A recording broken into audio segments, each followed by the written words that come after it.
को पाना, भगवान शंकर, ये चालू कर दो बाबा, भगवान शिव को प्राप्त करना, भगवान शंकर को प्राप्त करना,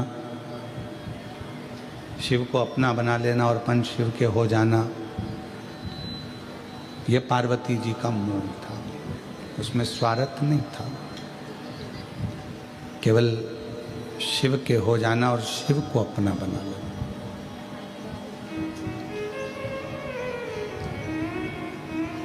आज रिश्ते क्यों खत्म हो रहे हैं? क्योंकि उसमें प्रेम खत्म हो गया, स्वार्थ रह गया।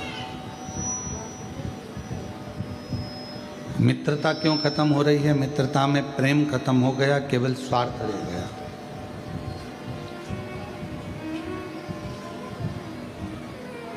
भक्ति कहाँ जाकर खत्म हो जाती है कि व्यक्ति का स्वार्थ पूर्ण नहीं हो पाता। हमने भगवान से ये मांगा और भगवान ने हमको नहीं दिया तो हम मंदिर जाना छोड़ देते।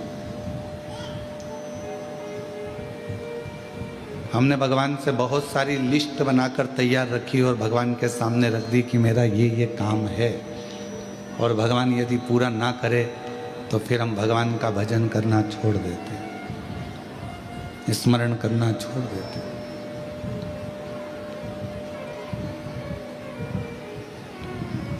पर कभी विचार करो, अपनी एप्लीकेशन लगाकर रख दो, स्वीकार होगा तो ठीक है और स्वीकार नहीं होगा तो ठीक है। अपन ने तो अपनी एप्लीकेशन लगाई, अपन ने तो अपनी एप्लीकेशन सामने रख दी है, टेबल पर पहुंच गई है। अब उसको वो स्वीकार करेंगे नहीं करेंगे ये उनके ऊपर निर्भर करता है। तेरे मंदिर में आना मेरा काम है और मेरी बिगड़ी बनाना तेरा काम। हम परमात्मा के मंदिर तक पहुंच गए, हम भगवान के दरवाजे तक पहुंच गए, हम भगवान की चौखट तक पहुंच गए। फिर वो दर्शन दिखाए ना दिखाए, स्वीकार करे ना करे, अपनाए ना अपनाए, ये उसकी मर्जी। कहाँ बैठकर कथा सुन रहे हो? कुबेरेश्वर बाबा की गोद में, अपने पिता की गोद के अंदर बैठकर आप कथा का भगवान शंकर की कथा को सुन रहे हो।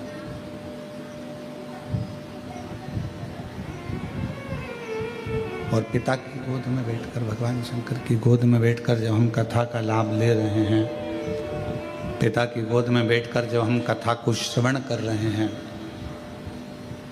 बच्चा सबसे ज़्यादा सेफ, बच्चा सबसे ज़्यादा अपने आप को सेफ, सुरक्षित कहाँ महसूस करता है? एक अपनी माता की गोद में और एक अपने पिता की गोद में बच्चा अपने आप को सेफ, सुरक्षित महसूस करता है।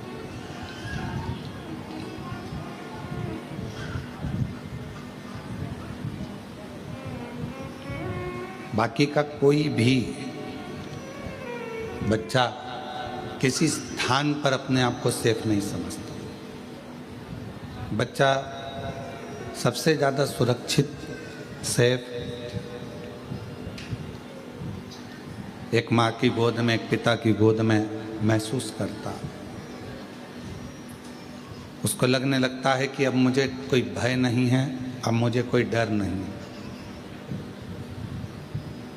अब मुझे कोई भय नहीं है, अब मुझे कोई डर नहीं है, क्योंकि मेरे पिता की गोद में, मेरे पिता की गोद में मैं बैठा हूँ, मेरी माँ की गोद में मैं बैठा हूँ।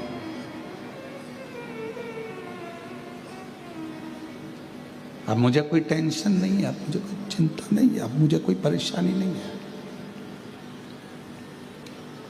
तब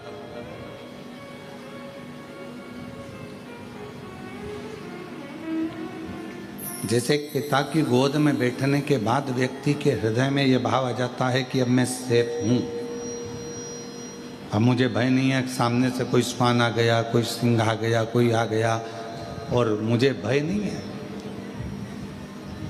कुबेरेश्वर धाम पर आप जितने भी बैठकर कथा को श्रवण कर रहे हैं पितृपक्ष में या ऑनलाइन टीवी के सामने बैठकर, मोबाइल पर, दुकान पर, कहीं पर भी बैठकर शिव महापुराण की कथा यदि आप श्रवण कर रहे हैं तो आपको यह महसूस होना चाहिए कि अब हम भगवान शंकर की गोद में बैठ गए हैं। हमें अब संसार का कोई भय नहीं है, हमें कोई भय का,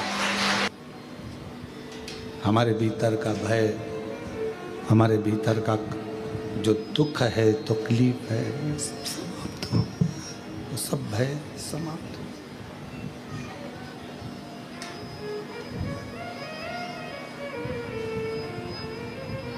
उसी तरह भगवान शिव की कथा में, भगवान शंकर के चरणों में, भगवान शंकर की कथा में, भगवान शंकर की इस पवित्र गोद में बैठकर जब हम जितनी देर आप शिव महापुराण की कथा में बैठें, जितनी देर आप भगवान शंकर की ये विरल कथा को धारण करें, जितनी देर आप भगवान शिव की पवित्र कथा को अपने हृदय में, अपने चित्त में, अपने मन में उतारें, उतनी देर अपने मन में ये भाव रखें कि मैं शिव की गोद में बैठा हूँ, मेरे पिता की गोद में बैठा हूँ। और ये निश्चित है, पिता की गोद में से जब बच्चा उठता है, पापा का मोबाइल, पेन, जेब में कोई सामान होता है वो, या कोई सामग्री बच्चा लेकर उठता है।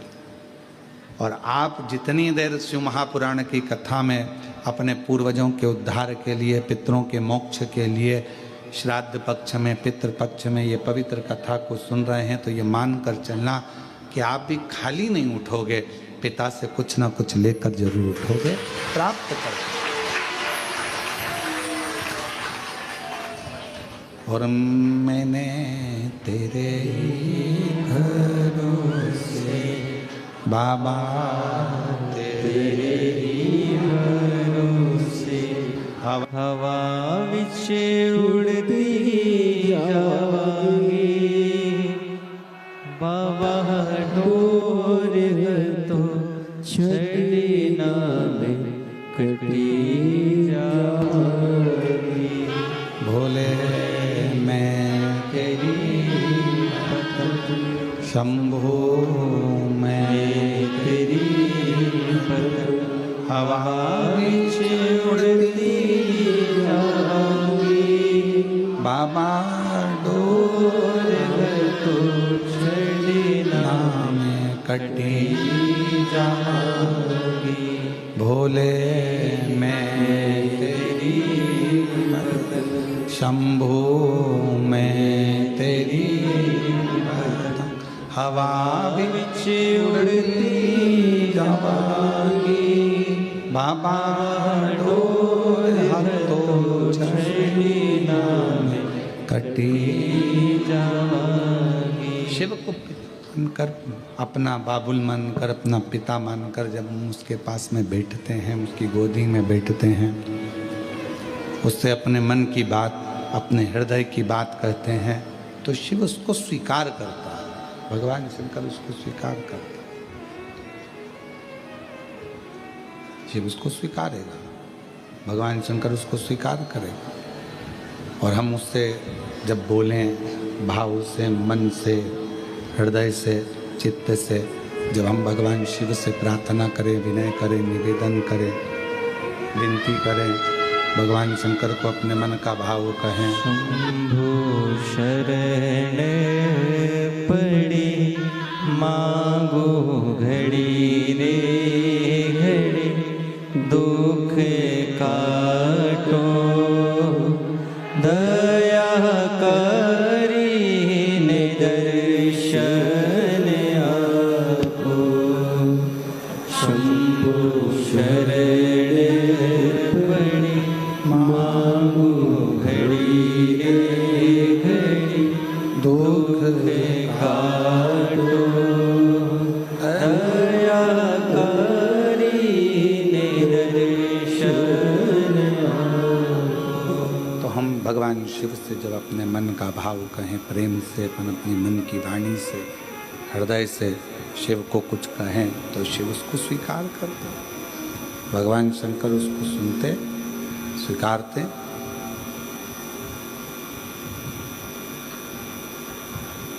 पर कहते हैं ना कि प्रेम की भाषा से रिश्ते भी निपते हैं, प्रेम की भाषा से मित्रता भी निपती है, और प्रेम की भाषा से भगवान की भक्ति भी निप जाती है। भगवान की अविरल भक्ति को गुनगुन आवाज आ रही है। भगवान के अविरल भक्ति को पाने के लिए स्वार्थ बीच में नहीं आना चाहिए।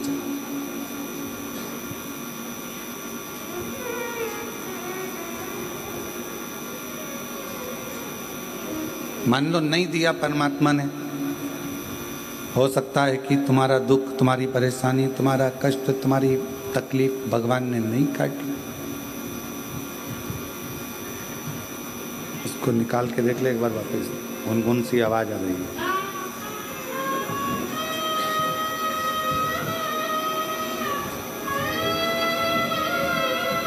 भजन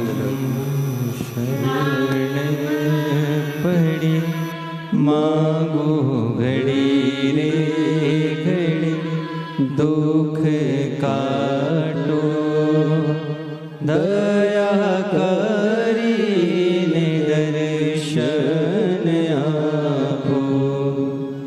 शंभु शरण पड़ी मांगो घड़ी रे घड़ी, दुख काटो दया करी ने दर्शन आपो।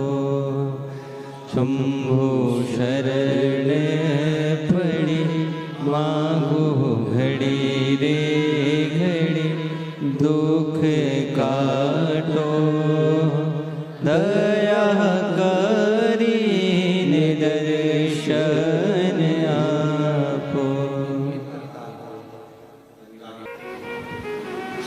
संबंधों के बीच में जब स्वार्थ आ जाता है तो फिर वो संबंध, वो रिश्ते, वो नाते सब खत्म हो जाते हैं,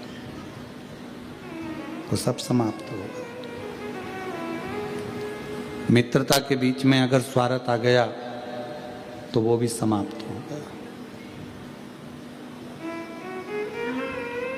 जाओ भगवान के मंदिर में एक लोटा जल चढ़ाने के लिए, पर मान लो अगर तुम्हारा कोई कार्य नहीं हुआ, तुम्हारा कोई कार्य भगवान ने नहीं स्वीकार करा, तुम्हारा कोई कार्य भगवान स्वीकार नहीं करे, तो उसमें ये नहीं कि मैं कल से मंदिर ही नहीं आऊँगी, मैं भगवान का भजन ही नहीं करूँगी, मैं स्मरण ही नहीं करूँगी, मैं तो शिव को मानूंगी ही नहीं, भगवान की भक्ति ही नहीं करूँगी, भगवान का भजन ही नहीं करूँगी।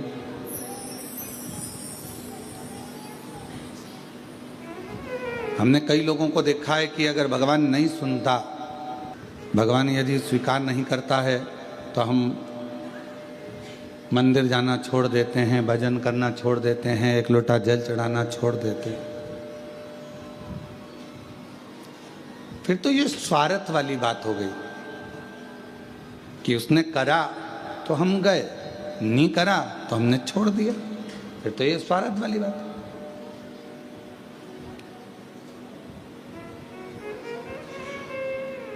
अजामिल की कथा का स्मरण करिएगा जरा। श्रीमद् भागवत का एक पवित्र चरित्र कहता है, अजामिल की कथा कहती है, अजामिल का पवित्र चरित्र वर्णन करता है।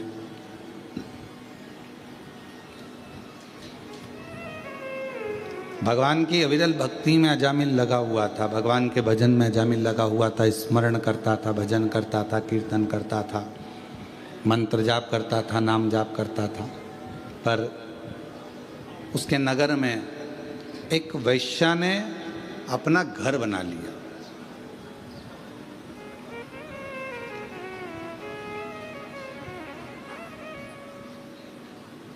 और वैश्या उस घर में रहने लगी।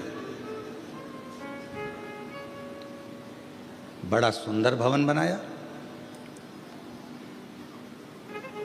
पूरे नगर में सूचना हो गई कि इस घर में जो नारी रहती है, स्त्री रहती है, वो बड़ी सुंदर है, वो वैश्या बड़ी सुंदर। अब इतनी चर्चा सुनी तो मन में उमंग तो उत्पन्न हुई ना कि एक बार जाके देखें तो सही। कई लोगों के मन में रहता है, कुबेरेश्वर धाम के जब चित्र देखते हैं, फोटो देखते हैं या वीडियो देखते हैं तो उनके मन में भाव उत्पन्न हो जाता है, उनके मन में भाव आता है। कुबेरेश्वर धाम के जब चित्र फोटो ये नहीं चल रहे हैं क्या? आके सुनो तो सही इसको। कुबेरेश्वर धाम के जब चित्र देखते हैं, फोटो देखते हैं या वीडियो देखते हैं तो उनके मन में भाव उत्पन्न हो जाता है कि एक बार जरा जाके देखें तो, दर्शन तो करें।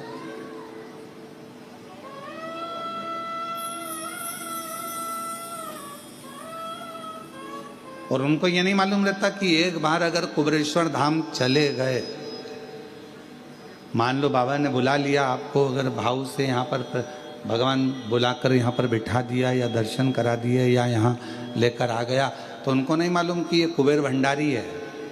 एक बार अगर हाथ पकड़ लेता है तो वो बुलाता ही रहता है, फिर छोड़ता नहीं, फिर वो छोड़ता नहीं है। उसका नाम ही कुबेरेश्वर बाबा है।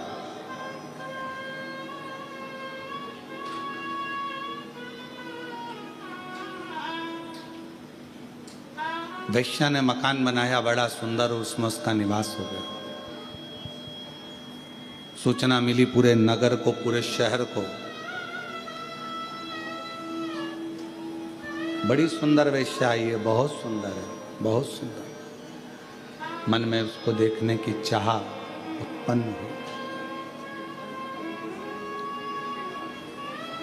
जब इतनी सुंदर है, इतनी अच्छी है, तो एक बार जाकर देखें तो सही। वैश्या को मालूम था कि मेरे घर के दरवाजे के सामने से सब निकल रहे हैं और अजामिल जो भगवान की भक्ति करता है, भजन करता है, स्मरण करता है, ब्राह्मण है, बहुत अच्छा है। तो वेश्या ने विचार करा कहीं ये मेरे चक्कर में ना पड़ जाए, तो वेश्या अपने घर से बाहर ही नहीं निकलती थी। कहीं ये मुझे देख ना ले, और यदि इसने मुझे देख लिया, यदि उसने मुझे पहचान लिया और जान लिया कि मैं इतनी सुंदर हूं और भगवान को छोड़ दे और मुझे भजे, तो मतलब क्या हुआ?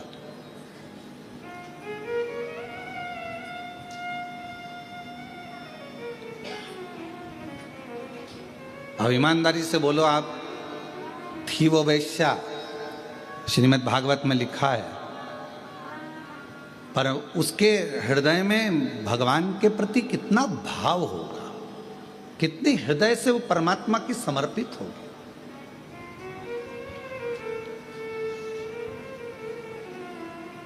कितना उसके हृदय में भाव उत्पन्न हुआ होगा, जरा विचार करिएगा कि अगर मुझे देख लेगा अजामिल और हो सकता है कि मेरी ओर आसक्त हो जाए, तो परमात्मा की भक्ति छूट जाएगी, परमात्मा का भजन छूट जाएगा, परमात्मा का मंत्र जाप छूट जाएगा, परमात्मा का नाम जाप छूट जाएगा।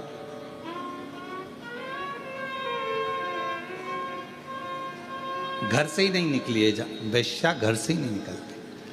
पूरे नगर में सूचना हो गई कि गांव में एक वैश्या ने अपना घर बनाया है, वैश्यालय बनाया है, और वहां पर जो वैश्या रहती है वो बड़ी सुंदर है। पूरे नगर में सूचना हो गई, सब दूर खबर हो गई, तो सबके देखने का मन उसमें बहुत बढ़ने लगा कि मन से कम हम एक बार जाकर देखें तो। सबने देख लिया और सब सूचना दे रहे। अजामिल ने विचार बनाया कि मैं रोज मंदिर जाता हूं, आज एक काम करता हूं, मंदिर तो जाऊंगा पर वैश्या के घर के सामने से जाऊंगा, देखते देखते कि ऐसी कितनी सुंदर है, उसकी सुंदरता इतनी कैसे। आज मैं जाऊंगा तो जरा उसके घर के सामने से निकल कर जाऊंगा। और अजामिल वैश्या के घर के सामने से निकलकर अजामिल चला, जाने लगा। और अजामिल वैश्या के घर के सामने से निकला, पर वैश्या का दर्शन नहीं हुआ, दिखी नहीं, नजर नहीं आई वैश्या। आज अजामिल मंदिर से थोड़ा जल्दी आ गया और मंदिर से आकर फिर वैश्या के दरवाजे के सामने आकर खड़ा हो गया।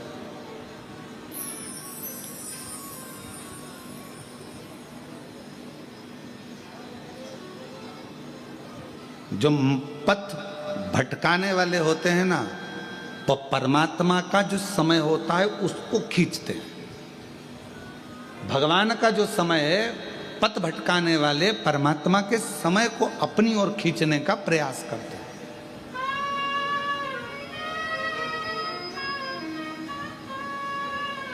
तुम्हारा 9 बजे का समय भगवान के भजन का है, तुम्हारा 9 बजे का समय परमात्मा के स्मरण का है, तुम्हारा सुबह 9 बजे का समय भगवान की विरल भक्ति का है, और मान लो वही 9 बजे का समय कोई व्यक्ति तुम्हारे पास आकर खड़ा हो जाए, नहीं साहब तुम्हें हमारे साथ चलना है, अपन देख के आते हैं, अपन ये कर लेते हैं। 9 बजे का समय तुम्हारा परमात्मा के भजन का है, 9 बजे का समय तुम्हारा परमात्मा की भक्ति का है।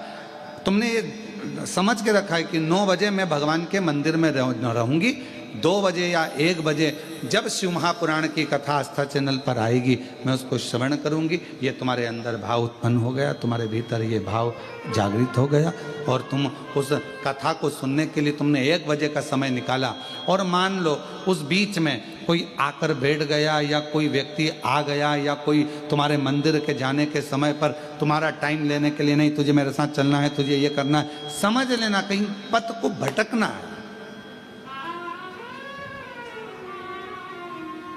वो तुम्हारा पथ भटकाने के लिए आया है।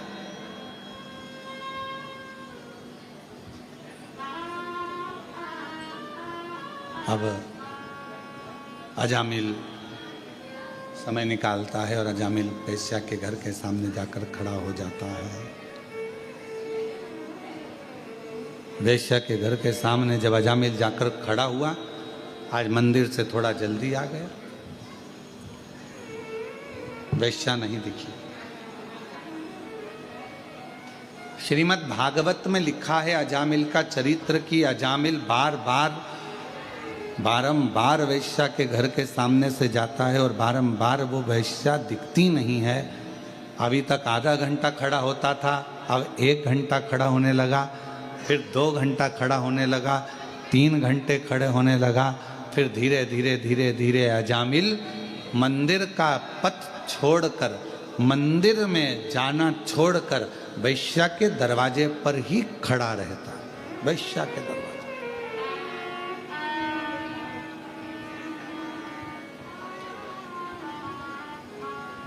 फिर वो वेश्या का दरवाजा छोड़ता ही नहीं। और अब तो उसने एक संकल्प ले लिया कि जब तक मुझे वो वेश्या नहीं दिखेगी तब तक मैं घर नहीं जाऊंगा और ना मैं भोजन करूंगा। अब शिव महापुराण में श्रीमद् भागवत में एक बड़ा सुंदर चरित्र आता है। श्रीमद् भागवत में वर्णन किया गया कि श्रीमद् भागवत में कहा गया कि इतना त्याग अजामिल ने एक वेश्या के लिए करा, और मान लो उतना त्याग अजामिल मेरे ओघड़दानी भगवान शिव के लिए कर देता तो शायद शिव का दर्शन हो गया, भगवान शंकर का दर्शन हो गया। और शंभु शरणे पड़ी मांगो घड़ी रे घड़ी, दुख काटो दया करीन दर्शन। ओ शंभु शरण पड़ी मांगो घड़ी रे घड़ी, दुख काटो दया करीन दर्शन आपो। एक वेश्या के लिए उसने भोजन छोड़ दिया, एक वेश्या के लिए उसने घर छोड़ दिया, और दिन भर वो वेश्या के घर के सामने जाकर खड़ा हो जाता, वेश्या के घर के सामने खड़ा रहता है, ना भोजन करता है, बस उसको देखना है, उसको निहारना है, खड़ा इंतजार कर रहा है। वेश्या नहीं निकली। वेश्या के पास में एक युवान पुरुष पहुंचा, और उस युवान पुरुष ने वेश्या से पूछा कि वेश्या एक बात बता। उस युवान पुरुष ने जाकर कहा शंभु शंभु शंभु शंभु। उस युवान पुरुष ने वैश्या के पास जाकर पूछा कि वैश्या ये बता कि तेरे दरवाजे पर एक अजामिल बहुत दिन से खड़ा हुआ है, 3 दिन हो गए उसको, ना उसने खाना खाया, भोजन किया, ना पानी पिया और ना वो अपने घर गया, ना वो भोजन कर रहा है, ना वो पानी पी जा रहा है, ना पानी पी रहा है, ना भोजन कर रहा है, ना अपने घर जा रहा है। तो मुझे एक बात बता वैश्या कि तू एक बार उसको मिल क्यों नहीं लेती? जब इतना जिद कर रहा है, इतना जिद्दी हो गया है, इतना जिद कर यदि वो खड़ा है, तो फिर तू एक बार जाकर उससे मिलती क्यों नहीं? तू एक बार उसके पास पहुंचती क्यों नहीं? जा तू एक बार उसके पास, एक बार उसके सामने चली जा, और भले मिलने ना जाए तो कम से कम वो छज्जे में खड़े होकर दरवाजा ही खोल ले। एक बार जा तो सही, उसके पास पहुंच तो सही। जा वैश्या। वैश्या ने कहा कि जाने को तो मैं अब भी दरवाजा खोलूं और उस अजामिल के पास में पहुंच जाऊं, अजामिल के पास में चली जाऊं, परंतु दरवाजा खोलूंगी और अजामिल के पास पहुंच जाऊंगी, मना नहीं है, पर मेरा मन कहता है कि अजामिल बहुत सत्संगी है, मेरा मन कहता है कि अजामिल बहुत भगवत प्रेमी है, मेरा मन कहता है कि अजामिल बहुत भगवत भजन करने वाला, और एक भजन करने वालों को भजन से निकाल कर मैं अपने में लगा लूं तो ये श्रेष्ठता नहीं है मेरी।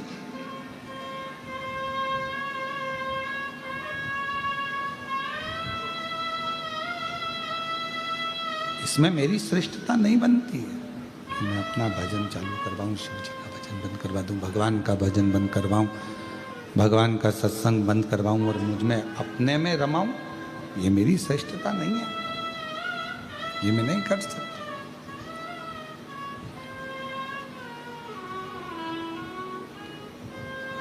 तो फिर अजामिल तो मर ही जाएगा। 3 दिन तो उसको हो ही गए हैं कि भोजन नहीं कर रहा है, 3 दिन तो हो गए, उसने पानी नहीं पिया है।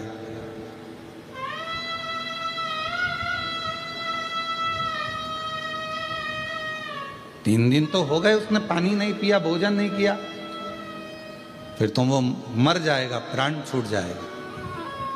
वैश्या कहती है मैं जानती हूं कि वो इतनी जल्दी मरने वाला नहीं है,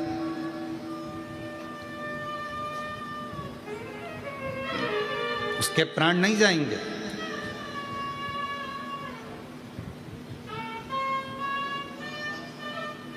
फिर भी वैश्या तुझे तो जाना तो चाहिए। 4 दिन हो गए, 5 दिन हो गए, अजामिल खड़ा बैठा भी नहीं। 5वें दिन वैश्या ने दरवाजा खोला, अजामिल ने उसको देखा और देखते से ही अजामिल ने कह दिया कि तुम इतनी सुंदर हो, मैं तुम्हें अपनी अर्धांगिनी बनाना चाहता हूं, अपनी पत्नी बनाना चाहता हूं, तुम मेरी पत्नी बन जाओ, तुम मेरी अर्धांगिनी बन जाओ, तुम मेरी बन जाओ। अजामिल ने जैसे ही कहा, वैश्या ने विचार करा कि जो इतना प्रेम कर रहा है, इतना स्नेह कर रहा है, इतना आनंद से मुझे मेरा हाथ मांग रहा है, अजामिल पर तुम जानते हो कि मैं वैश्या हूं, और अगर तुम मुझसे विवाह कर लोगे तो पूरे गांव के लोग क्या कहेंगे, तुम ब्राह्मण हो। दुनिया के लोग क्या कहेंगे तुम्हें मालूम है? हाँ, मुझे मालूम है, कहने वाले कहते रहेंगे, पर वैश्या ने विचार करा कि आखिर प्रभु ने मेरे ऊपर ऐसी कृपा क्या कर दी, करुणा क्या कर दी। एक भजनावली को, सत्संगी को, एक भजन करने वाले को, एक स्मरण करने वाले को, एक मंत्र जाप करने वाले को, एक नाम जाप करने वाले को, एक भगवान का भजन करने वाले को मुझसे जोड़ दिया, मुझसे जोड़ दिया।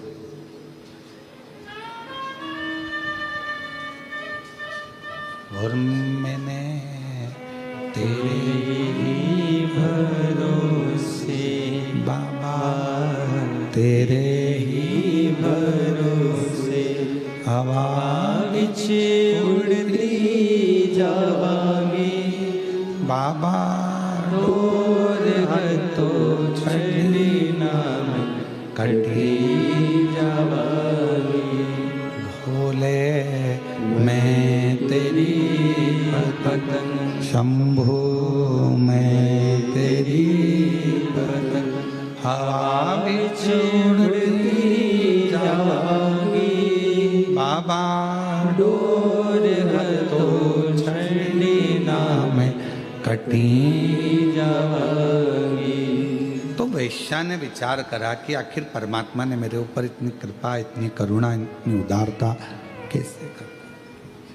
प्रभु ने मेरे ऊपर इतनी बड़ी कृपा कैसे कर दी? ये भजन करने वाला, ये कीर्तन करने वाला, ये मंत्र जाप करने वाला, ये नाम जाप करने वाला, ये स्मरण करने वाला, ये मुझसे जुड़ गया, मतलब ये प्रभु की ही तो कृपा, ये उनकी तो उदारता, ये उन्हीं की तो दया।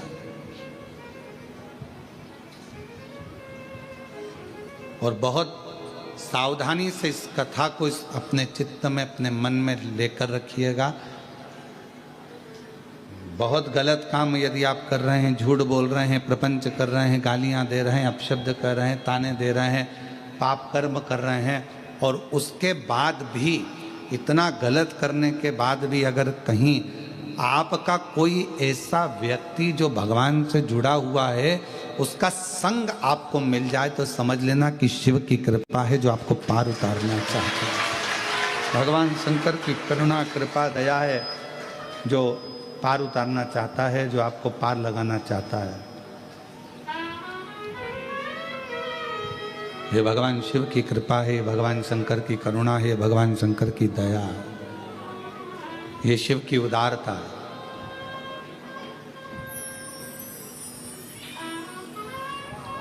और कोई पिछले जन्म के अच्छे कर्म मुझे बाबा तेरा साथ मिला, कोई पिछले जन्म के अच्छे कर्म मुझे बाबा तेरा साथ मिला। जहाँ सारी दुनिया झुकती है, जहाँ सारी दुनिया झुकती है, मुझे वो आली दरबार मिला, दरबार मिला। कोई पिछले जन्म के अच्छे कर्म मुझे बाबा तेरा साथ मिला, कोई पिछले जन्म के अच्छे कर्म मुझे बाबा तेरा साथ मिला। जहाँ सारी दुनिया झुकती है, जहाँ सारी दुनिया झुकती है, मुझे वो आली दरबार मिला, दरबार मिला। कोई पिछले जन्म के अच्छे कर्म मुझे बाबा तेरा साथ मिला। कोई पूर्व का यदि अच्छा संग होगा, पूर्व की कोई बड़ी कृपा होगी, कोई उदारता होगी, कोई करुणा होगी, जो किसी का साथ आपको और हमको, अच्छे लोगों का संग मिल जाता है, अच्छे लोगों का संग आप और हमको प्राप्त हो जाता है। ये कोई पूर्व का, पिछले जन्म का कोई अच्छा भाव होगा महाराज, कोई अच्छा सुख होगा। वैश्या को लगा कि वैश्या को लगा कि ये तो बड़ी कृपा मेरे ऊपर हुई है।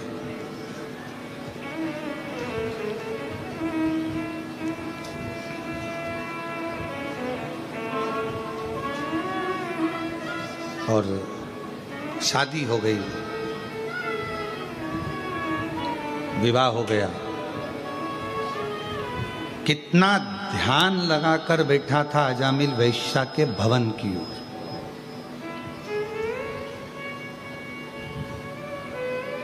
कितना ध्यान लगाकर बैठा था। कहते हैं जितना ध्यान अजामिल ने वैश्या की ओर लगाया, उतना ध्यान यदि अजामिल इतने वर्षों से भगवान का भजन कर रहा था, वर्षों हो गए थे उसको भजन करते करते, बचपन उसका भजन में निकला, जवानी उसकी अधेड़ी में जा रही थी और युवान हो चुका था, बचपन से भजन कर रहा था, ब्राह्मण कुल में जन्मा था, अच्छा भजन ही था, सत्संगी था, संकीर्तन करता था, भगवत भजन में डूबा हुआ था। और आज जितना उसने बचपन में भजन करा और जवानी तक वो भगवान की भक्ति करता रहा और युवान अवस्था में वेश्या के दरवाजे पर पहुंचा, 4 दिन में उसने इतना कड़क नियम ले लिया कि चौथे दिन वेश्या उसको पत्नी के रूप में मिल गई। तो श्रीमद् भागवत में अजामिल का चरित्र कहता है जैसे 4 दिन उसने दृढ़ता बनाई और वेश्या को अपनी पत्नी बना लिया। यदि उसने पूरा बचपन निकाल दिया, मंदिर जाता था, पूजन करता था, पर एक काम नहीं करा, उसने जितना दिल वेश्या से लगाया उतना दिल परमात्मा से नहीं लगा पाया, परमात्मा से नहीं लगा। बस उतना दिल अगर वो परमात्मा से लगा लेता, उतना मन यदि वो भगवान से लगा लेता, तो जैसे वेश्या अजामिल को मिली है उसी तरह एक न एक दिन वो नारायण, वो भगवान शिव उसको प्राप्त हो। ऐसे कई लोग हैं, उनसे पूछो कहाँ जाते हो, हम मंदिर जाते हैं। कई लोग हैं कहाँ जाते हो, हम उज्जैनी जाते हैं, हम महाकाल बाबा के 10 बार दर्शन करिया। ओ बहुत बढ़िया। हम ओमकारेश्वर बाबा की नर्मदा जी नहाने के लिए हम हर अमावस्या जाते हैं। हम ओमकारेश्वर बाबा का दर्शन हमेशा करते हैं, हमेशा। कहाँ जाते हो, हम हर महीने भगवान का दर्शन करने जाते हैं। बाबा अब कोई तुमसे पूछे कि तुम हर महीने भगवान का मंदिर जाते हो, भजन करने जाते हो, उज्जैनी जाते हो, विश्वनाथ जाते हो, ओमकारेश्वर जाते हो, भीमा शंकर जाते हो, या कुबरेश्वर जाते हो, या ब्रजरज में जाते हो, या अयोध्या जाते हो, या तुम जहाँ तुम्हारा मन पड़ता है वहाँ दर्शन के लिए जाते हो, पर कोई तुमसे पूछे कि तुमने वहाँ गए तो सही, दर्शन भी किया, 200-500 रुपये, 1000-500-2000 खर्च भी करे, तुम सब कुछ करें, पर कोई तुमसे पूछे कि ये बताओ कि तुम दिल कितना लगाए हो भगवान से, तुम भगवान से अपना मन कितना लगाए हो, तुम अपना हृदय कितना लगाए।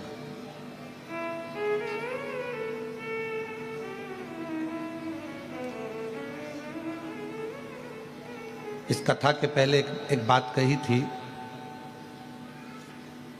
ऐसे दयालु नाथ से रिश्ता बनाइए, ऐसे दयालु नाथ से रिश्ता बनाइए, मिलता रहेगा आपको जो कुछ भी चाहिए, मिलता रहेगा आपको जो कुछ भी चाहिए, मिलता रहेगा आपको जो कुछ भी चाहिए। ऐसा करिश्मा होगा जो हुआ कभी नहीं, ऐसा करिश्मा होगा जो हुआ कभी नहीं।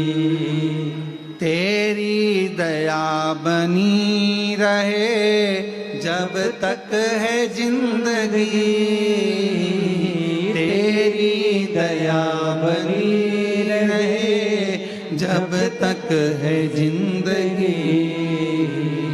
मांगा है भोलेनाथ से वरदान एक ही, मांगा है भोलेनाथ से वरदान एक ही। तेरी कृपा बनी रहे जब तक है जिंदगी, तेरी कृपा बनी रहे जब तक है जिंदगी।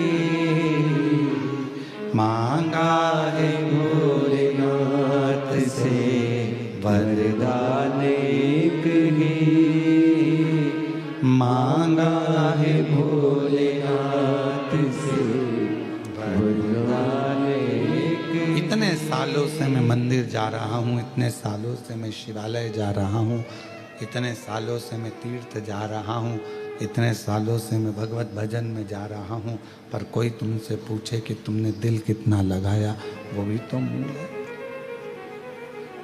तुमने परमात्मा से दिल कितना लगाया?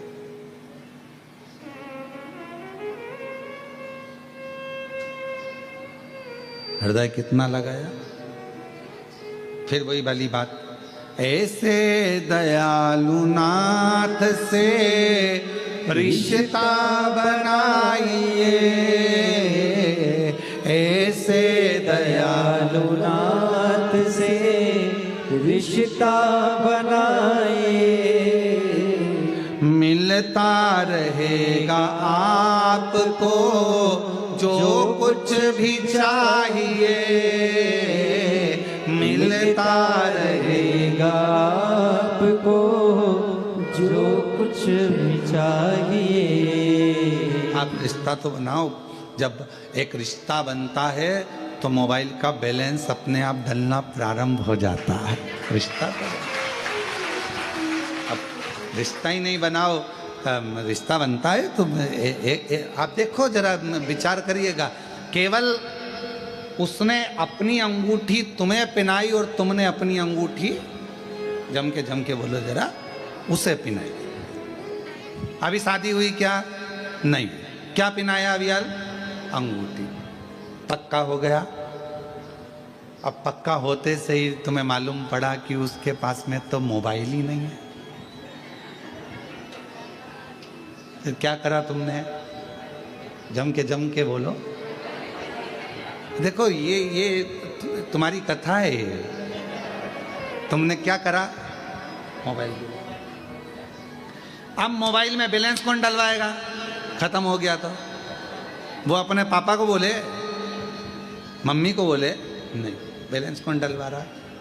तुम डलवा। जैसा रिश्ता तुमने उससे जोड़ा और तुम्हारा पूरा खर्चा वो उठा रहा है, उसी तरह उससे एक रिश्ता जोड़ लो, परमात्मा से एक रिश्ता जोड़ लो, शिव से एक रिश्ता जोड़ लो।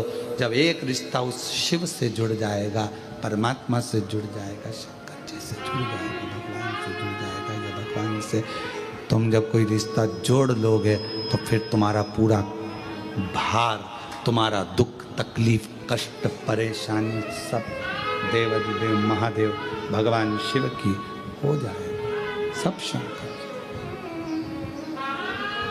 एक रिश्ता जोड़ो, संबंध जोड़ो। जब हम उससे रिश्ता जोड़ेंगे, संबंध जोड़ेंगे तो क्यों ना हो, संबंध जोड़ो। भगवान से संबंध जोड़ने का विचार। ऐसे दयालु नाथ से रिश्ता बनाए, ऐसे दयालु नाथ से रिश्ता बनाए। अब इस लाइन को आप और हमारे लिए, सबके लिए, मिलता रहेगा आपको जो कुछ भी चाहिए। कुबेरेश्वर बाबा से रिश्ता बना कर जाना। तुमको नहीं मालूम था कि तुम आज आओगे और तुम्हें शिव पुराण की कथा मिल जाएगी। रिश्ता था तो मिल गया। मिलता रहे। और ये जो एक दिन के यजमान हमारे श्रीवास्तव जी तो 5 दिन के यजमान बने हैं, ये शिव की कृपा है। और जो एक दिन के यजमान बने, ये अपने घर से चली होगी, जब इनको थोड़ी ना मालूम था कि हमें यजमान बन जाएंगे।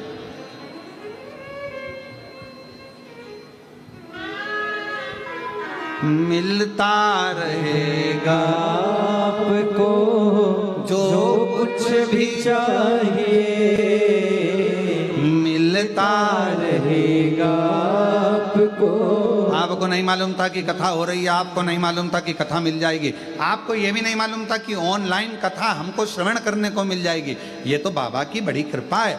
अब जरा विचार करिए, उसने यदि आपको पितृपक्ष में अपने घरों में रहकर, अपनी दुकान पर रहकर या कथा के पंडाल में आपको यदि कथा दे सकता है, तो फिर याद रखना वो तुम्हें खाली नहीं छोड़ सकता, कुछ ना कुछ दे सकता।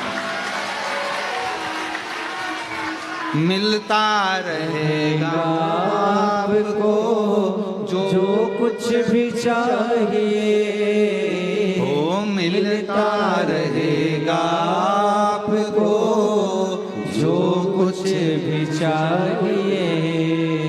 फिर क्या होगा? ऐसा करिश्मा होगा जो पहले हुआ नहीं,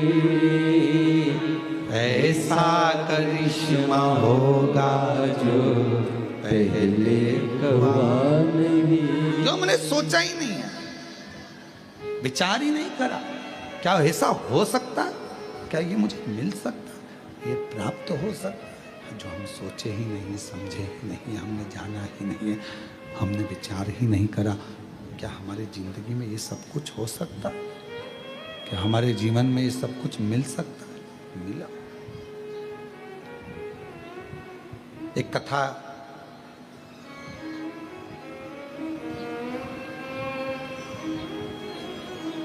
कहती है, कहने से कठिन है सुनना, बोलने से ज्यादा कठिन है सुनना। और हम जानते हैं तुम कैसे सुनते होगे,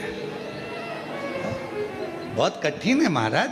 और वो भी कोई नया नया, अगर वो नई नवेली दुल्हन आए घर पर तो बेचारी पहले तो समझने में टाइम लग जाता है, क्यों रसोई घर का है, वॉशरूम का है, क्यों ये कमरा किसका है, वो कमरा किसका, उसको समझने में समय लग जाता है। उसी तरह नया नया जो शिव पुराण का श्रोता होता है ना, जो पहली बार सुनता है ना, तो पहले तो आके कथा में बैठ जरूर जाता है, पर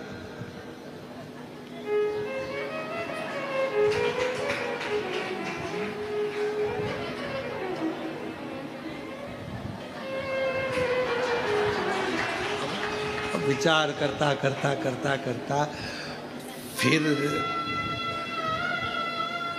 बाजू में पत्नी बैठी,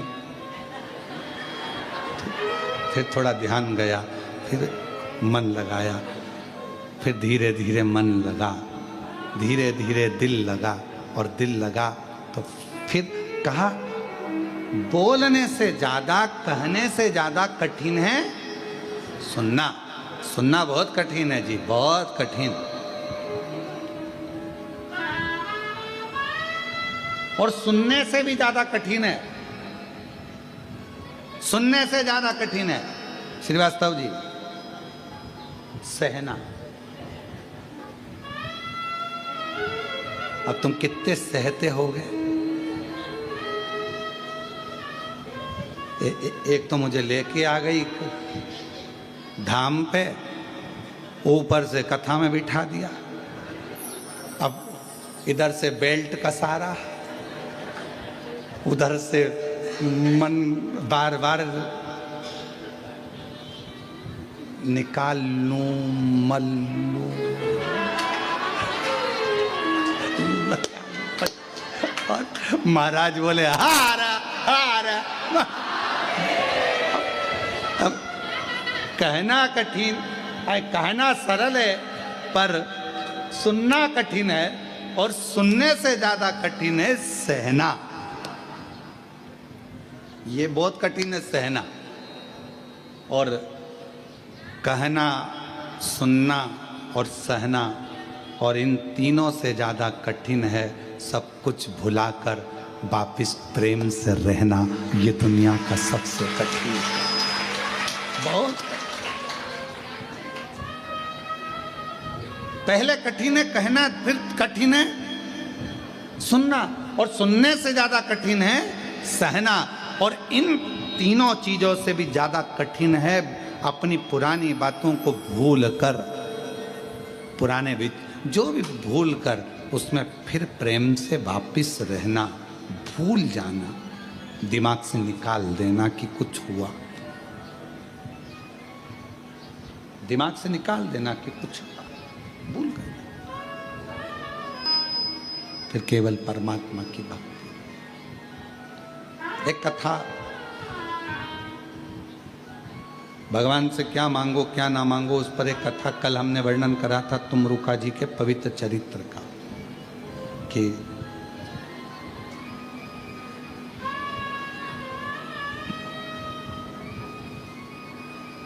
एक बार तुमरुका जी देवऋषि नारद जी के साथ में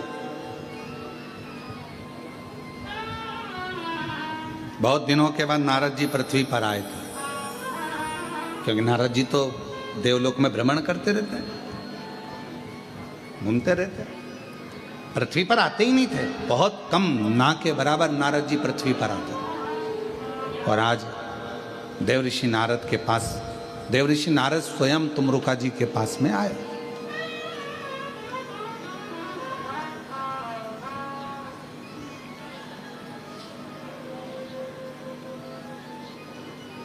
पहुंचे, तुमरुका जी ने पूछा देवऋषि नारद कैसे आना हुआ? नारद जी कह रहे हैं मैंने ऊपर के सारे धाम घूम लिए जितने भी हैं, अब मेरा मन करता है कि मैं नीचे के धाम घूमूं।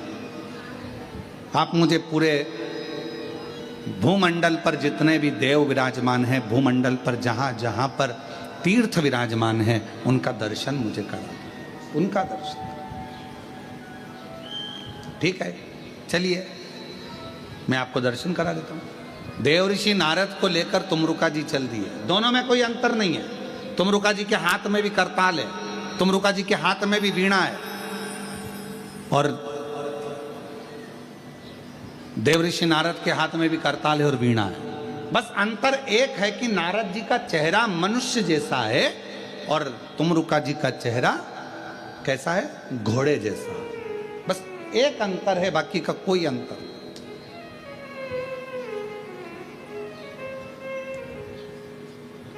चलो दोनों चल दिए। अब नारद जी क्या बोलते थे? बोलो बोलो, जम के बोलो जरा। श्रीमन। तुमरुका जी क्या बोलते थे? नमः शिवाय, नमः शिवाय, नमः शिवाय, नमः शिवाय, ओम नमः शिवाय, ओम नमः शिवाय, ओम नमः शिवाय, ओम नमः शिवाय। तुमरुका जी भगवान शिव का मंत्र का उच्चारण कर रहे हैं, षडाक्षर मंत्र का, पंचाक्षर मंत्र का उच्चारण कर रहे हैं। भ्रमण कराया।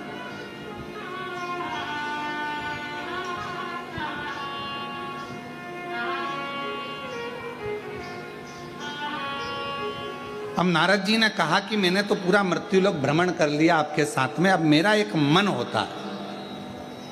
तुमरुका जी, जैसे मेरा मन करा मृत्युलोक में आकर दर्शन करने का, भ्रमण करने का, मृत्युलोक में रहने का, करने का मेरा मन कर रहा है, मैंने दर्शन किया, ऐसा क्या तुम्हारा मन नहीं करता है कि तुम भी देवलोक का दर्शन करो, देवलोक में पहुंचो और दर्शन करो?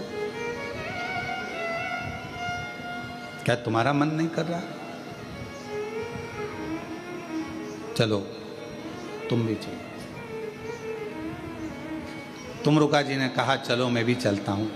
तुमरुका जी चल दिए और सबसे पहले तुमरुका जी देवलोक भ्रमण करने के लिए चले तो नागलोक में पहुंचे, ब्रह्मलोक में पहुंचे, सारे लोकों में दर्शन करते करते आखिरी में ये कल हमने कहा था एक कथा ऐसी जो जीवन को सुख प्रदान करे।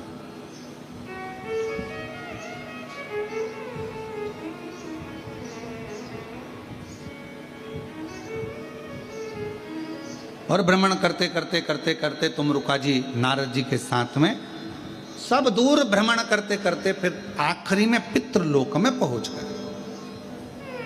और आज्ञा किससे ली थी? भगवान देवाधिदेव महादेव से, भगवान शिव जी से आज्ञा ली, भगवान शंकर जी से आज्ञा लेकर, भगवान शंकर जी से विनय कर कर उनकी आज्ञा लेकर वो पितृलोक में पहुंच गए। देवऋषि नारद जी ने जैसे ही श्रीमन नारायण श्रीमन नारायण श्रीमन नारायण श्रीमन नारायण, देवऋषि नारद जी ने जैसे ही पुकारा, जितने पितृ थे बड़े संतुष्ट हुए, आनंद पाने लगे, नाचने लगे, बहुत उमंग मनाने लगे। थोड़ी देर बाद नारद जी के बाद में पितरों ने देखा कि शिव जी के परम भक्त तुमरुका जी आए। शंकर भगवान के परम भक्त तुमरुका जी।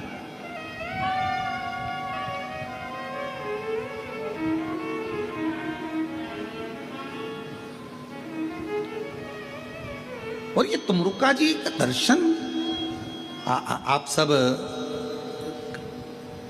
कभी नेट पर सर्च करेंगे, गूगल पर सर्च करेंगे तो तुमरुका जी का सुंदर स्वरूप का दर्शन करेंगे कि एक हाथ में करताल है और एक हाथ में वीणा है और घोड़े का मुख लगा है और भगवत भजन में तुमरुका जी डूबे हुए हैं। आने वाले समय में साल 2 साल के अंदर हम भी ये पूरा प्रयास कर रहे हैं कि वर्ष 1.5 वर्ष 2 वर्ष के अंदर जो दुनिया के लोगों ने शिव महापुराण की कथा में सुना है तुमरुका जी का वर्णन, जैसा जैसा तुमरुका जी का वर्णन, तुमरुका जी के परिवार का वर्णन, तुमरुका जी के द्वारा कथा का वर्णन, ईसर गोरा का वर्णन, ये पूरा हम कुबेरेश्वर धाम पर चारों तरफ बाबा देवाधिदेव महादेव की कृपा से एक तुमरुका कॉरिडोर बना रहे हैं, जिसमें तुमरुका जी के पूरे चरित्रों का दर्शन यहाँ हो सकता है।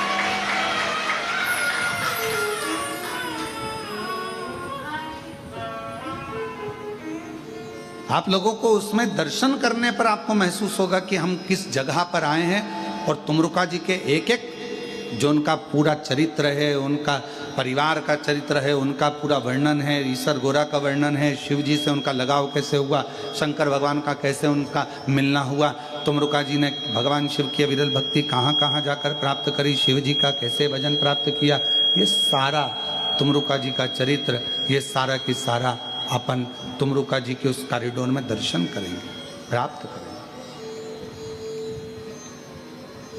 शिव तत्व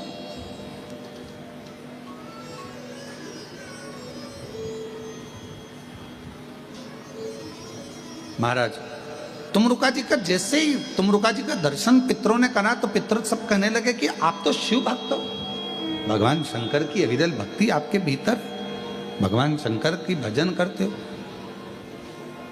हाथ जोड़ लिए पितरों ने तुमरुका जी के और तुमरुका जी ने पितरों के हाथ जोड़े और शंभु शरण घड़ी रे दुख काटो दया करी न दर्शन ओ शंभु शरण पड़ी मांगो घड़ी रे घड़ी दुख काटो दया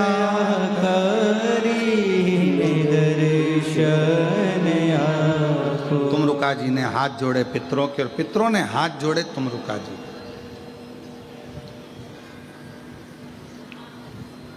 अब किसी ने एक बार इस कथा को सुना तो पूछ लिया, गुरुजी आप कह रहे हो कि तुमरुका जी ने पितरों के हाथ जोड़े, पितरों ने तुमरुका जी के हाथ जोड़े, ये कैसे हो? तो कहा तुमरुका जी ने पितरों के हाथ इसलिए जोड़े, हे पितरों, हे पितरानियों, हे पूर्वजों, हम आपको इसलिए प्रणाम कर रहे हैं क्योंकि आप माँ पार्वती जी के नाना और नानी हो। माँ जगतजननी आज अगर हमको संभाल रही हैं, माँ जगतजननी हम पर यदि कृपा कर रही हैं, माँ जगदम्बा यदि हम पर कृपा कर रही हैं, तो वो तुमसे ही प्राप्त हुई, तुमसे ही मिला। अब पितृ तुमरुका जी को क्यों प्रणाम कर रहे हैं?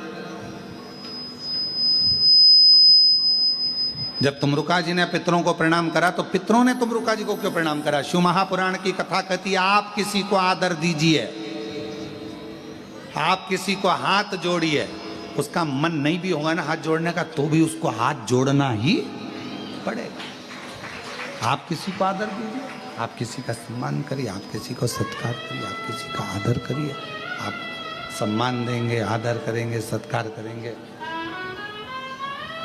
जब आप आदर करेंगे, सम्मान करेंगे, सत्कार करेंगे तो उस आदर का आनंद अपने आप आपको दुगना आदर मिलेगा, दुगना सम्मान मिलेगा, दुगना सत्कार मिलेगा।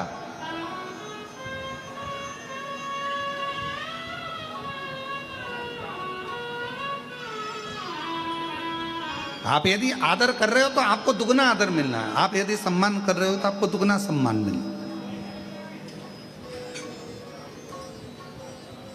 और महादेव नमन चरणों में, महादेव नमन चरणों में, स्वीकार कीजिए सबका किया है मेरा भी उद्धार कीजिए, उद्धार कीजिए। है त्रिपुंडधारी, है त्रिशूलधारी, है त्रिपुंडधारी, है त्रिशूलधारी। महादेव नमन चरणों में, स्वीकार कीजिए सबका किया है मेरा भी उद्धार कीजिए, उद्धार कीजिए। है त्रिपुंडधारी, है त्रिशूलधारी, है त्रिपुंडधारी, है त्रिशूलधारी। सब बोलिए। चरणों में तेरे बाबा जी पावन है चारों धाम, चरणों में तेरे बाबा जी पावन है चारों धाम। तेरी देव करते वंदना, पूजे है सीताराम। तेरी देव करते वंदना, पूजे सीताराम।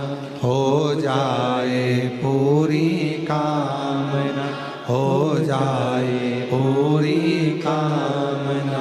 उपकार कीजिए सबका किया है मेरा भी उद्धार कीजिए, उद्धार कीजिए। है त्रिपुंडधारी, है त्रिशूलधारी, है त्रिपुंडधारी, हे त्रिशूलधारी। आप किसी को आदर दे रहे हो, आप किसी का सम्मान कर रहे हो, आपको वो सम्मान दुगना मिलना। आप किसी का आदर कर रहे हो, आपको वो आदर दुगना मिलना। आप किसी को राम राम कर रहे हो तो सामने वाला भी आपको राम राम कह रहा है। राम राम आदर करिए, सत्कार करिए, सम्मान करिए, वो सम्मान आपको, वो आदर आपको भी मिलेगा। अब तुमरुका जी ने यदि पितरों को प्रणाम किया तो पितरों ने तुमरुका जी को प्रणाम किया। तुमरुका जी को क्यों प्रणाम कर रहे हैं? पितृ। तुमरुका जी ने प्रणाम इसलिए करा क्योंकि आपके द्वारा मेरी मां जगतजननी जगदम्बा पृथ्वी पर आई हैं। अगर आप नहीं होते तो मेरी मां जगतजननी जगदम्बा पृथ्वी पर नहीं आती।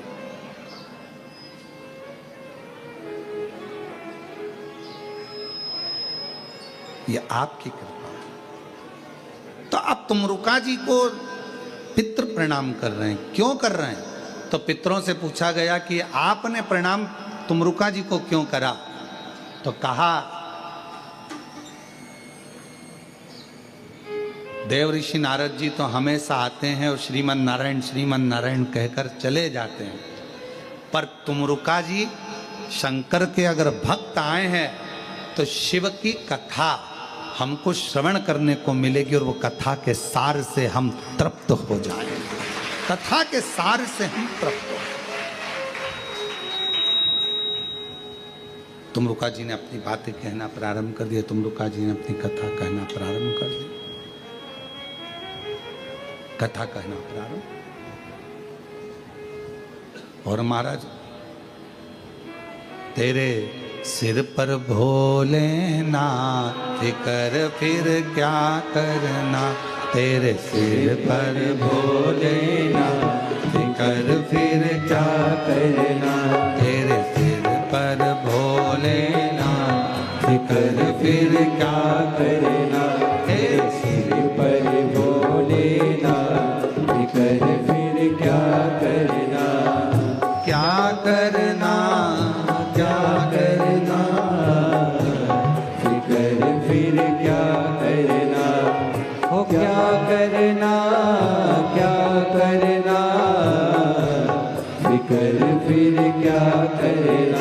तेरे सिर पर भोलेनाथ फिकर क्या करना, तेरे सिर पर भोलेनाथ फिकर फिर क्या करना।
भोले बाबा गौरा मैया, बिट्टू भोले बाबा गौरा मैया, बिट्टू भोले बाबा गौरा मैया, बिट्टू भोले बाबा गौरा मैया, फिर क्यों परेशान तू भैया, फिर क्यों परेशान तू भैया, फिर क्यों परेशान तू भैया, फिर क्यों परेशान तू भैया, के कष्ट तमाम फिकर फिर क्या करना, तेरे देंगे कष्ट कमा फिकर फिर क्या करना, क्या करना, क्या करना, फिकर फिर क्या करना, वो क्या करना, क्या करना, फिकर फिर क्या करना, तेरे सिर पर भोलेनाथ फिकर फिर क्या करना, तेरे सिर पर भोलेनाथ फिकर फिर क्या करना।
शिव कथा सत्संगी, जो जन शिव कथा सत्संगी, जो जन शिव कथा सत्संगी, जो जन शिव कथा सत्संगी, जिनके सहायक श्री बजरंगी, जिनके सहायक श्री बजरंगी, ओ जिनके सहायक श्री बजरंगी, जिनके सहायक श्री बजरंगी। वो अतुलित बल के धाम कर फिर क्या करना।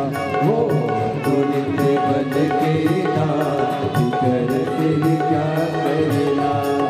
क्या करना, क्या करना, कर फिर क्या करना। ओ क्या करना, क्या करना। कर फिर क्या करना। सिर पर भोलेनाथ कर फिर क्या करना। तेरे सिर पर भोलेनाथ कर फिर क्या करना। तेरे सिर पर भोलेनाथ कर फिर क्या करना। तेरे सिर पर भोलेनाथ कर फिर क्या करना। तेरे सिर पर भोलेनाथ कर फिर क्या करना।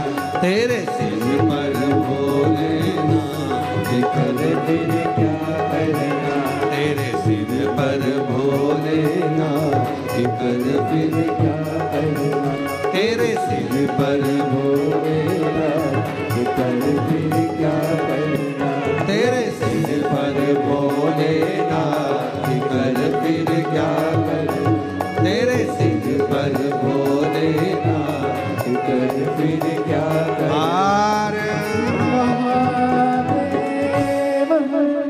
बाबा से अपने मन का भाव दिल से प्रार्थना करिए, विनय करिए, विनती करिए। दिल से प्रार्थना करिए, अपने हृदय से बाबा को अपने मन का भाव व्यक्त करिए। जहाँ जगह मिले वहाँ बैठकर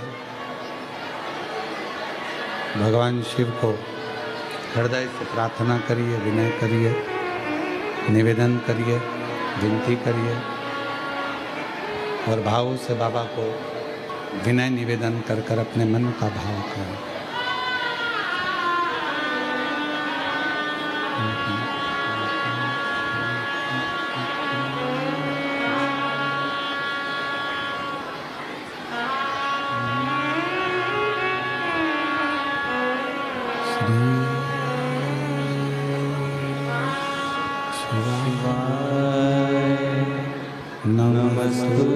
नमस्तुभ्यं श्री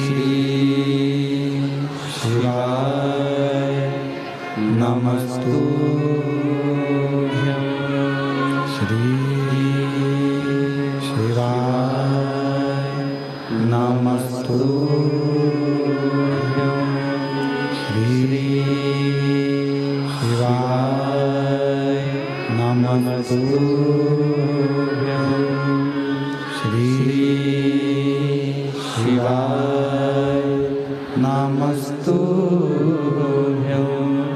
भोला सब दुख काटो हमारा, ओ भोला सब दुख काटो हमारा। शिव शंकर जपो तेरी माला, भोले बाबा जपो तेरी माला, भोला सब दुख काटो हमारा, ओ भोला सब दुख काटो हमारा। वेश मंगल मंगलकारी, वेश मंगल मंगलकारी, शमशान निवासी हमारा, शमशान निवासी हमारा, ओ भोला सब दुख काटो हमारा, ओ भोला सब दुख काटो हमारा।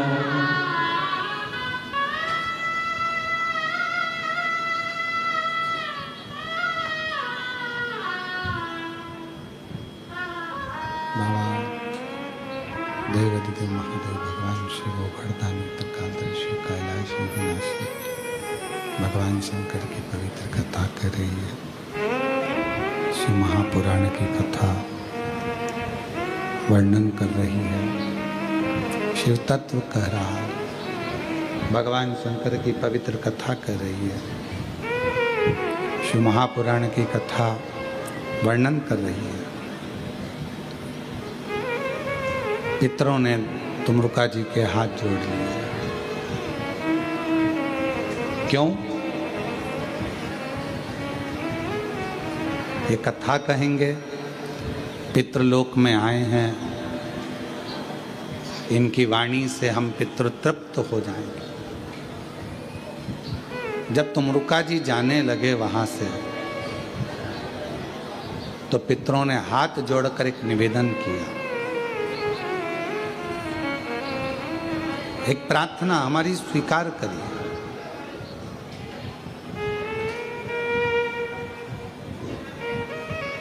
क्या प्रार्थना है? हम पितृलोक में रहते हैं और संसार के जितने मनुष्य प्राण छोड़कर जब ऊपर आते हैं तो वो बेतरणी में आकर फंस जाते हैं।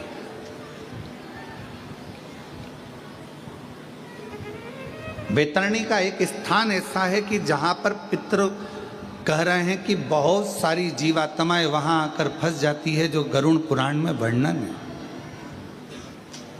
गरुड़ पुराण के अंतर्गत आता है कि जो जीव प्राण त्याग कर जाता है, जब वो पहुंचता है तो वहाँ बैतरणी एक स्थान, दो बैतरणी पड़ती है। एक बहुत रक्त से, मांस से, पीप से भरी होती है, बड़ी गंदगी भरी होती है, और दूसरी बैतरणी ऐसी होती है जो बहुत सुंदर होती है, बहुत सुंदर। तो जो रक्त से, मांस से, पीप से जो भरी हुई बैतरणी है, वहाँ बहुत सारे संसार के जीव भटके पड़े हुए हैं, बहुत जीव भटके पड़े हुए हैं। ऐसी कृपा कर दो, आप 2 क्षण के लिए उस बैतरणी के तट पर चले जाओ और वहाँ जीवों का कल्याण कर दो, जीवों का।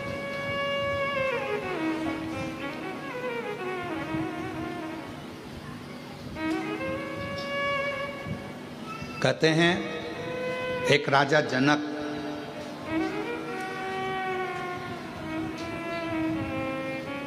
बहुत पुण्य करा था, बहुत पुण्य।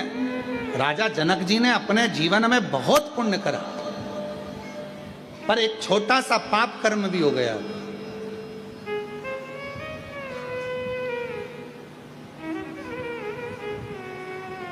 क्या पाप कर्म कर गए? थोड़ा सा कर गए। जिस रास्ते से निकल कर जा रहे थे, उस रास्ते से निकलते निकलते, जिस रास्ते से निकल कर जा रहे हैं, उस रास्ते में बीच में एक गाय मिल गई और गौ माता मिली, और इनको जाना था उसी मार्ग पर। तो इन्होंने गाय को एक थोड़ा सा रास्ता बनाने के लिए उसको उठाया और रास्ता मांगकर वहाँ से रास्ता लेकर गाय को थोड़ा सा हिलाकर डुलाकर गाय को उधर करा और निकल गया। हिलाकर डुलाकर गाय को उधर से उधर निकल। तो जब जनक जी पहुंचे तो ऊपर पूछा कि इनके पुण्य बहुत सारे, हाँ, पर एक छोटा सा पाप कर्म कर बैठे कि जहां से निकल कर जा रहे थे, बीच में गौमाता आ गई थी, तो रास्ता इनको उधर से घुमा लेना था, पर ये उधर से ना घूमकर गाय को हटाए और फिर निकल कर गए हैं। तो कहा अब राजा जनक जी के पुण्य और थोड़ा सा जो भाग आया है, तो इसको कहीं ना कहीं किसी ना किसी रूप में फल तो भोगना पड़ेगा। कर्म का फल तो सबको भोगना है। तो क्या करा जाए? तो एक काम करो, राजा जनक को जाना बैकुंठ ही है, क्योंकि काम अच्छा करा है, पुण्य का कार्य कर रहा है। पर इन्होंने जैसे गाय को थोड़ा सा हटाया, टर्न करना था, हटाया, तो एक काम करो, इनको लेकर तो तुम बैकुंठ ही जाओ, पर थोड़ा सा नरक में से घुमाते हुए लेकर जाओ। जरा समझिएगा, नरक में से घुमाते हुए लेकर जाओ। और जब राजा जनक उस नरक लोक में से निकल कर जा रहे थे, तो राजा जनक जी के शरीर की हवा जो चल रही थी तो तरंग शरीर को छूकर जितने नरक में जीव भोग रहे थे उन जीवों के शरीर पर वो हवा लग रही थी। तो सब चिल्लाने लगे, राजा जनक जी आपसे हाथ जोड़कर निवेदन है थोड़ी देर और रुक जाओ तो तुम्हारे शरीर से टच होकर स्पर्श कर कर जो हवा हम तक आएगी, कम से कम हमें नरक का भोग कम भोगना पड़ेगा और हमारी मुक्ति होगी, मोक्ष हो। एक राजा जनक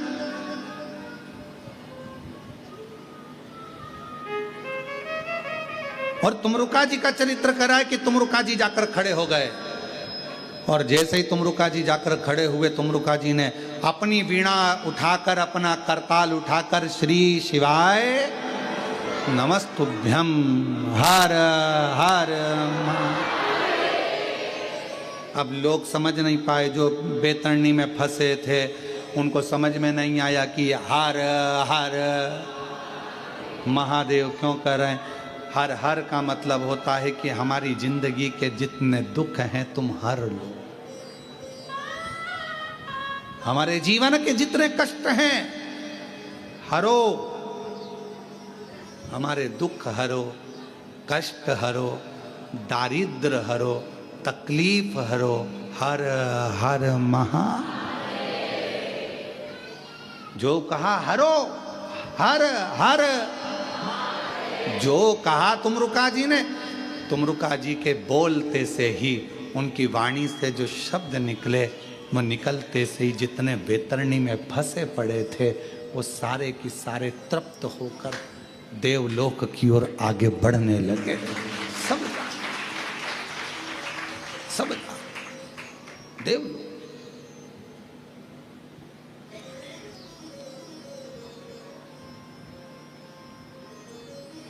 आने लगे तुमरुका जी नारद जी के साथ।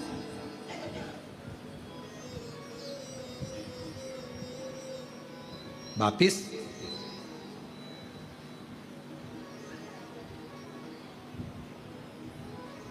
हाथ जोड़ लिया पितरों ने, आपने इन जीवों का कल्याण कर दिया, आपने इन जीवों का उद्धार कर दिया, इन जीवों का आपने कल्याण कर दिया, दया करी आपने, करुणा करी आपने, बड़ी बड़ी करुणा करिए, बड़ी कृपा करिए जो इन जीवों का कल्याण। हम शंकर के नजदीक में, हम शिव के पास में, हम शंकर भगवान के करीब में जब जब जाते हैं, जब जब पहुंचते हैं, शिव महापुराण की कथा कहती है शंकर भगवान को एक लोटा जल चढ़ाने वाला मनुष्य, शिव जी का श्री शिवाय नमस्तुभ्यम बोलने वाला मनुष्य, शंकर भगवान का भजन करने वाला मनुष्य यदि किसी मार्ग से निकल कर जाता है और उस मार्ग से कोई ऐसा व्यक्ति आ रहा है जिसने जिंदगी में बहुत पाप कर्म करा है, तो भी उस व्यक्ति का दर्शन, जो जल चढ़ा कर आ रहा है, श्री शिवाय नमस्तुभ्यम बोल कर आ रहा है, जो भगवान के मंत्रों का उच्चारण करता रहता है, नाम को जपता रहता है, उसका चेहरे का मात्र दर्शन हो जाता है तो वो पापी का भी उद्धार हो जाता है। हम जो चाहते